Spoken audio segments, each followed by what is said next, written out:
Ebusuafo me mama kwa abade ba Wayback with Akyere Bruwaa dwumedie so. Me din de Akyere Bruwaa. Atara otafija na one striker ba ko wotake a wonem bebu se ten wodi sinsu a metwa ma ye da Nyankopon asese ode enenso akye yen. Wayback dwumedie dwumedie a ye ne celebrities etwetwe nkomo ehwe beebi a obi a sha asefi enne haja celebrity bi makotu nase eche se makotu banche makotu nase de na baba tena dwumedie so no ese woni na nsa o ka kire na mom dwumedie bi na aso yasene enti ma menko na menkoto nkra na se me ba beda me superstar celebrity papa no me ba beda na didi a kire mo mo ntwa me sisi a me ba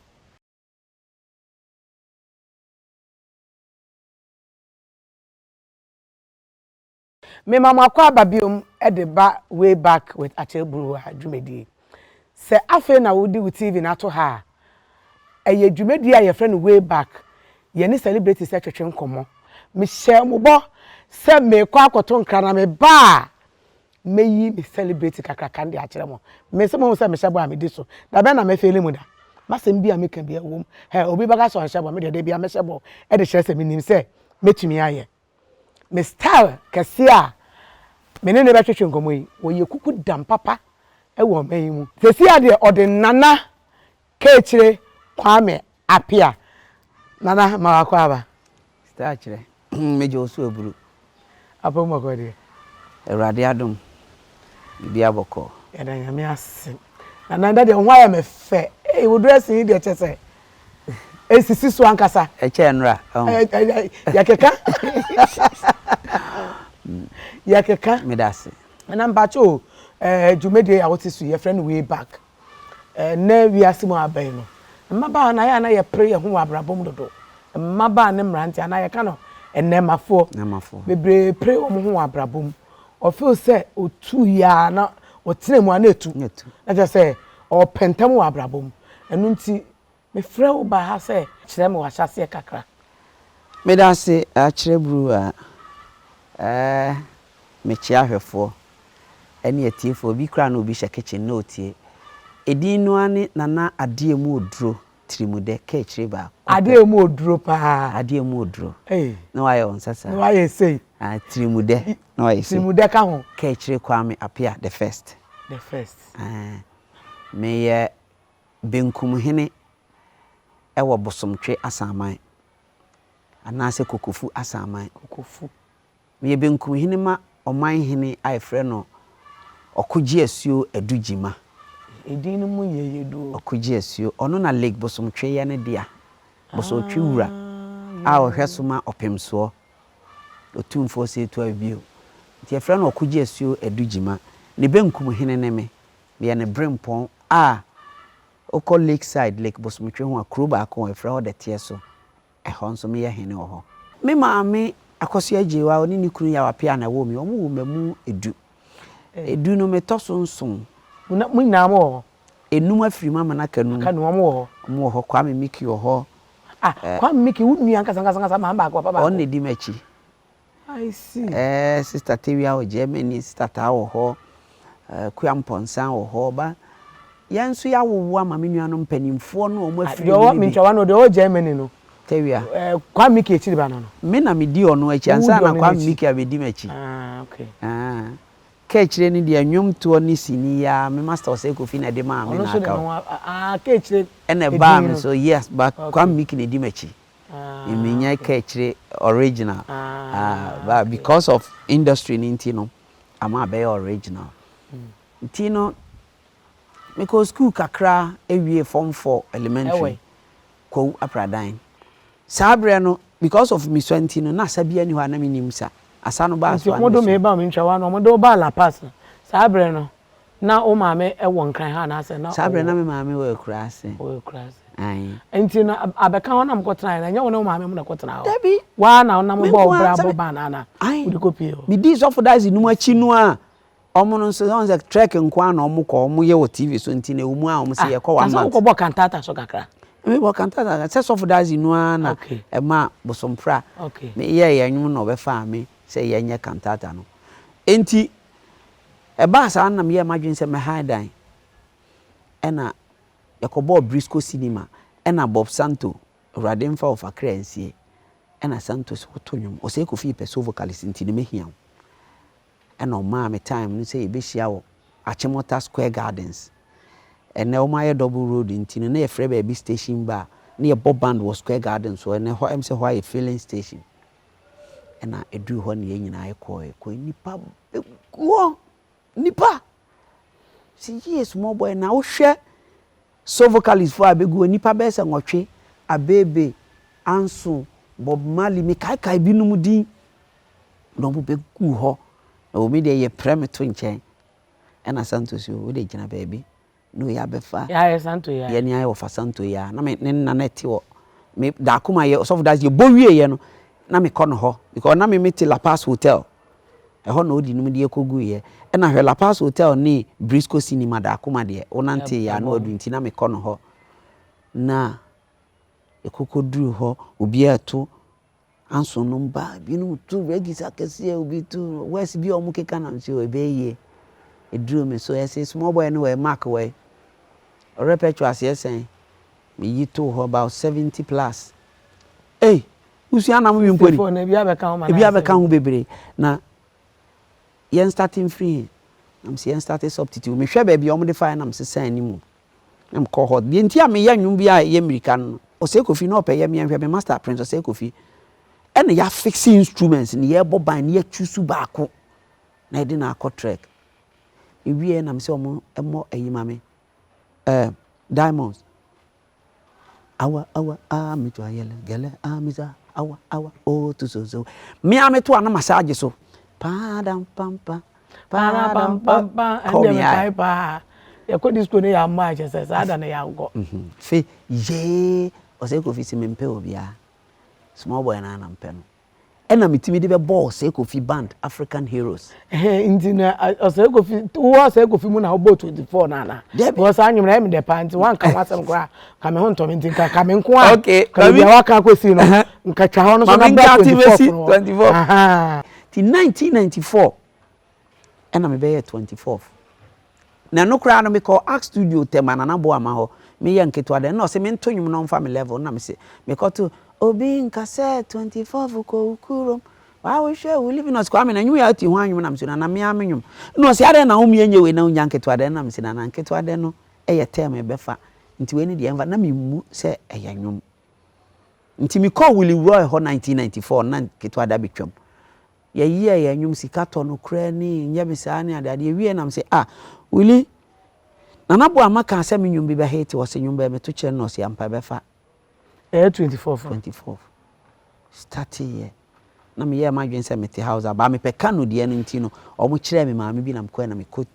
e wo community 7 no no so kire me de na me kan no almost the same but o kire me ai ye nko ni say ye wie ye madam fo ba ko awrade mfa ne kransie oko am se oko e se me de nkranhyem kan so mente o kan me te ba me ntimi nka no ko so kire me moko ke 24 for ya uma okonsu kire me na me ye energy boom na me call despite wakwa jimisika na despite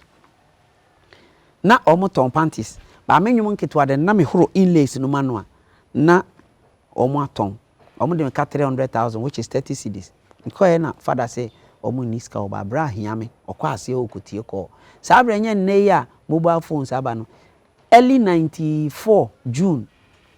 eko frɛ bra ba eni bo me so no say sabre na Abudu Salam mumuni na oton cassette new lek ne hona na me 2 cassette de ko track me nwum no mpena ba ne nketo ade no na me koto cassette na ma ko record nwum na aguso na me de ayi no labels na tetare so side A and B no na de inlays ahye ho na me ankasa me de ko market to market we hu na tape si so wabre papa obi a wona hyase after betwa no enu akira ansa na me ba be 24 for despite car say obeye no bi say am say meje front money say me bie ma no me say 10 million at that time 10 million was ye me dwa tre na abeje akọ enya hwe mema o 6 me say papa masom se me pesa odi me din ba nwum num otie ye no obeje me say na me say nde ye nyi ska de ope oso buku studio say me say 40,000 no ene cry say 4 cedis and engineers no so na John K Willie Roy Uncle Wilson, Mr. Kwache, and I now more 24 for because no money genuine no. As a member will be 20 CDs. Meanwhile, no me many for no 20 CDs. 20,000. 20,000, which is 2 CDs. Or my will be 20 no ma me 100,000. And we say book studio no can no they be 300,000 mam ti me feel akon na me more than 500,000. Me koya na me say papa bi si me mfa ne din mro. Wa ma obi 20,000 no ma bo age so. Nipa for 20,000. No see mo obi so 20,000. And I me call 24 fu be see a obeti. Brother say Kwame ne mrani ni despite or say wa na obekwa no maje bu obeba for. Ah so mo ko je payo. Ahu wi ase. And we ase. Medical shame. You see me tese obi bonyom. Na me tese obobo obodin wo mu a. Me hwe ne mienu. Payo bi akoso be. Eti on a Big Ben ne bar studio ho. Ya bonyom no adu de de no a. Despite Jones I was ya boa. And ma ye bedi efen aboa. Ti despite of frame awo mommy di aboa. Big Ben Jones says Kwame ebefa. Anyum na de. Ti ebefa nyame ncha de 24th ye bo the first airplay ye 24th September 1994. CCI 94. You say about 27 Nana, years. You say Adami Modin Kitchen, Nana. You see, di adwene de chia, ye be hwe so fra. Ma ye ntwa ye ho ne ye mra. Busuafo mo ntwa me sesi a, na mo nta me kutu me ba sesi a.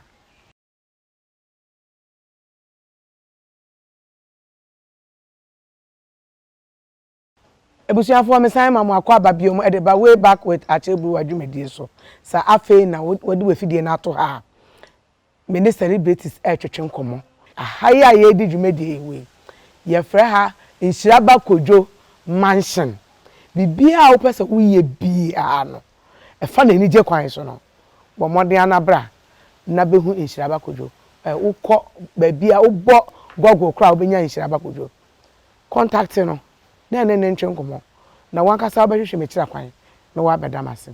Afi wo hwe eti a egumiti so ayefefefe ya. Cadis Lake Touch omo Instagram. Nako order enwi bia wo pe bia no se wo koya ye fro se wo koya den obe pe de ama fe na wa wo be hu se Akyere de o se ade oye oka oye na o hye nso a ebem efe nso wo hwe me makeup se ama ye ya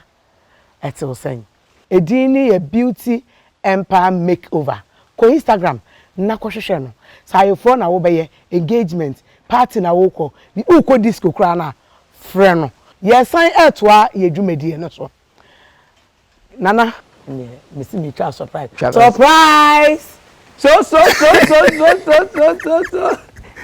yeah nana o me deny anyum ra driver Kwame Appiah ne mra ni so nice okay na sem say oh ni kwa na fono mani ana Kwame bua okay ni nyina okay so she ache mu we she ache e wacho ache so be 2-3 weeks ni e kasa so nice yes dwumedie your friend way back menti me pese diketire ho nkomo kakra ene ne ho adanse kakra Akyere Ghana mai na wo se kofi ho na omo ba gaskia Zongo Junction omo bebe obando ho na me sata na metimata ko ntimi ko bi ntimi ko no na omo play no omo ye no na menue penny kuma ena na oye maame ba ko wo nkolambie no penny na ketwa na ono ye ketwa nti omo tu ni di kachi nti na kwadwo nsia PC ono nso na ye penny nti ye frɛ ni PC wa gro no nti ye bo ye ade ni wie me de me komfie na me nso na me drive trotro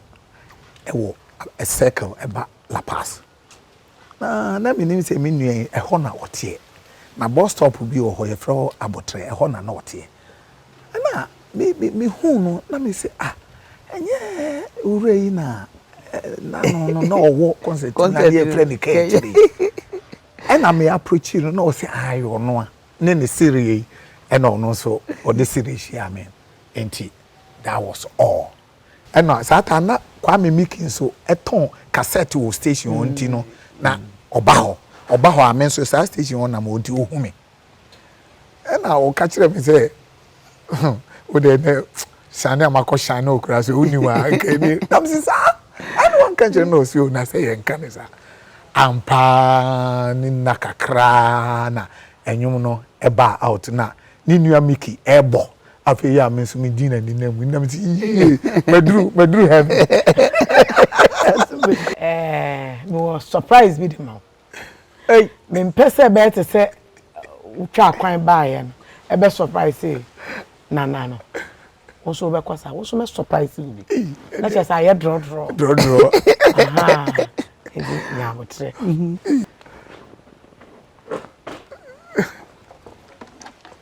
surprise me be say wo de ko ba wo iPhone na ai obia obewura wo dem bia o ke chire program a wo ba ye ene ye de sa mama no kwa e ma o adansidie pa obi esi wo say na ke chire yi wo ko fa fi o say me ko ni program enam ke chire so enam nsaka asade oh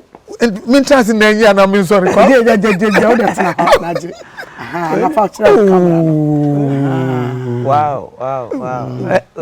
what the certificate for more than award award nana shade so say TV so say dia na wo hey say my say o man pani dada ko for you picture no come enyan to na come ka say hey o man pani dada ko for picture yo hey wow you and yeah me jina way back and name hey e dey ade bro surprise with the mount se fa ko bo dem Kwame e wo edin a waji wo Ghana uriasim edwumadin a waye akonkoden no na way back e dey sade we bo wa so se fa ko bo dem anytime bia we no be bo so bia no na wonim say we if you way back hey na wonkwaso amen every day wow ha na mi hu dem nka surprise so I start kire nana mi hu dem nka ese nyame ya adomu a mesi me hene surprise nko a na ye mama word wa na ye frɛ me no kasa kura me tia me na achi a me koje award wo US ti we nu mu a afifi ase kura me hu se nyame wo ne papa ema nipa nyina ya bre bat ye bre nyekwa me de da bia me ka se ada mebo nyame so bo na I think said that day ne ada be me last day we ase na nyame ne si na nhranka nyame se ada ebusuan ka se me metena me nanan ma banwa mu no me frɛ asofo nwotwe a minim se omudi ma me honhom mu ne honam ba kokura ni ho ka se menko obi aka chem se yen munyam hye na urade na se emrasa me da mo ase me to nkra ba sesi a pa akonya na tena so time kutru relax na pe wunsu be nom na tena so twen me ba sesi a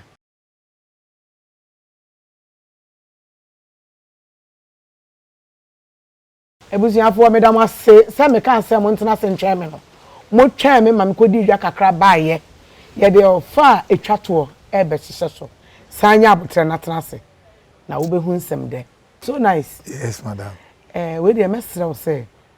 be sheke chira brabo na fa mefutu kakra we dey no kre say the wo kana abrabo no de na na fom abra o start ye no ame so me ne nante ye no na fom we say udio o she obi ase aha and so broni frɛ bibi determination aha usi wadwene pose ade wi ube fro akosora nyame nso beka ho ama oduru abrabo no ye ntoboase aha na wo pepere wo ho a ubetum mampamrika na mampam no hu break wo de nyabote na di na cha obekọ no bedrupo no na oda hote wentimi nko ba bia nti mrika no start ye ne kosi sei aha nti sana abrabo ne tie unya botra ekuma boatete a ubetimi ehu ne korona ba bia da ebusuafo sabe ka kyerem se munya bote na monta me kuchu na yentie papa na num nsem mbra yesi peni dware wi na nsuasa eduro beje we ya atrema endi we ni asem bia meka fa ho bio na mmomu no tie dia papa na ka no na beboa nana fakakra to so nice day so kakra meka ne se obi nyi twrodo matoa obra ne wankasa wabo de me pese Ghana for youth no especially youth no ehu ni say so kan say o pepre ho abetu mampa America mabre wo wiase ya bre ye nyina ya bre but obre na obre na so mfaso ni say e say obeti ese obi say baji sikaduro be say bra sister bibia ni oboa hese obi ama obi akotwa obi tiri kwa a sikaduro say so ohia tiri be say 9 months ago went to man fan kwa na die minute odi akoni pa no hefa kwada akwa na adi tire na kwa akoma no bibia nim sweaty jire wo hu ye wadwe determination as so nice kind me my brother ni say ade we na mepe me mmokro no me nwa ade me mmo apu ba kwan a mefa so a me nam awurade din mu enya mpai bonko anso me masofo bi na ada say kwhye dem na bompai na ma na beto eni obiem determination o use o common sense kakra na wo de akampai bo ho me fa ha be yeye se wo hu se obi aye hyen obi anya sika enye da krope Rome almost wasn't built